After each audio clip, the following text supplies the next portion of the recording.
BNP সরকার জনগণের ভোটে নির্বাচিত সরকার এবং এদেশের মানুষ ব্যাপক ভোট দিয়ে ব্যাপক সংখ্যাগরিষ্ঠতা নিয়ে আল্লাহর রহমতে আমাদেরকে রাষ্ট্রীয় ক্ষমতা দিয়েছে।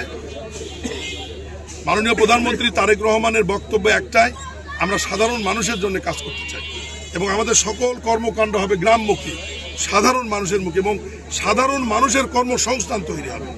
এই যে প্রিয় সাংবাদিক ভাইয়েরা আপনারা লক্ষ্য করেছেন, বিগত 20 বছরে নদী খাল খনন যেটা খনন হয়েছে এক্সকেভেটরের মাধ্যমে, তাতে হয়েছে কি মানুষের কিন্তু কর্মসংস্থান তৈরি হয়নি। একটা মেশিন খাল খনন করেছে, লাভবান হয়েছে মেশিনের মালিক আর ঠিকাদার, কিন্তু সাধারণ মানুষ এই কর্মকাণ্ডের সাথে সম্পৃক্ত হয়নি।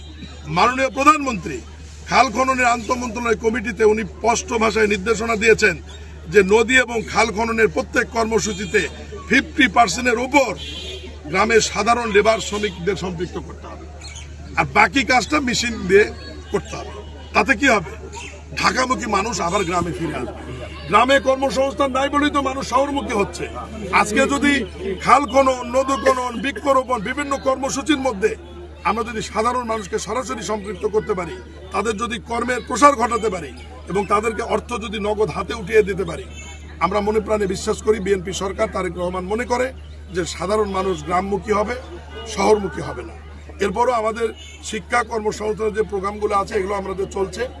আমি শুধু আপনাদেরকে এইটুকু অনুরোধ করব, আমাদের টোটাল কর্মসূচির মধ্যে সাধারণ মানুষ যেটা সম্পৃক্ত হবে তারা যেন কোথাও কোনো উপঢৌকন বা ঘুষ বা কোনো কিছু দিয়ে সুবিধা নেওয়ার চেষ্টা না করে। এটা আমাদের মাননীয় প্রধানমন্ত্রীর কমিটমেন্ট। এই কাজের তালিকাগুলি করবে সরকারি কর্মকর্তারা, এখানে কোনো দলীয়করণ হবে না এবং আমাদের দলের কোনো লোক এই কর্মসূচির সাথে সম্পৃক্ত হবে না। তালিকা প্রণয়ন করবে ডিসি মহোদয়ের নেতৃত্বে জেলার অন্য কর্মকর্তারা এবং এই কার্ডগুলি বিতরণও করবে তারা।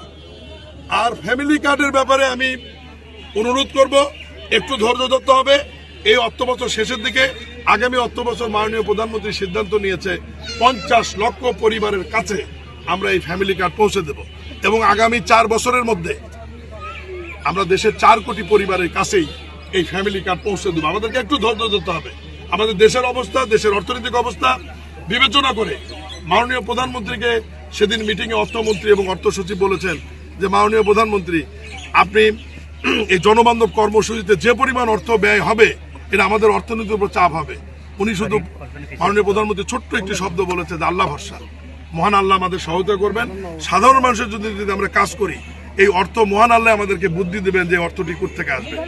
আজকে আমাদের এই শিখগঞ্জ উপজেলার বুড়িগঞ্জ ইউনিয়নের বিল হামলা খাল, এটা 10 কিলোমিটার না, 3.5 কিলোমিটার এটা খনন হবে। এর বাইরেও আমাদের উপজেলা যত খাল এবং নদীর তালিকা দেওয়া আছে, পর্যায়ক্রমে সমস্ত খাল এবং নদী খনন পুনঃখনন করে মানুষের ব্যবহারযোগ্য করে তোলার জন্য যা করার প্রয়োজন প্রশাসনের সহায়তা নিয়ে এই সরকার আমরা করব সাধারণ মানুষকে সাথে।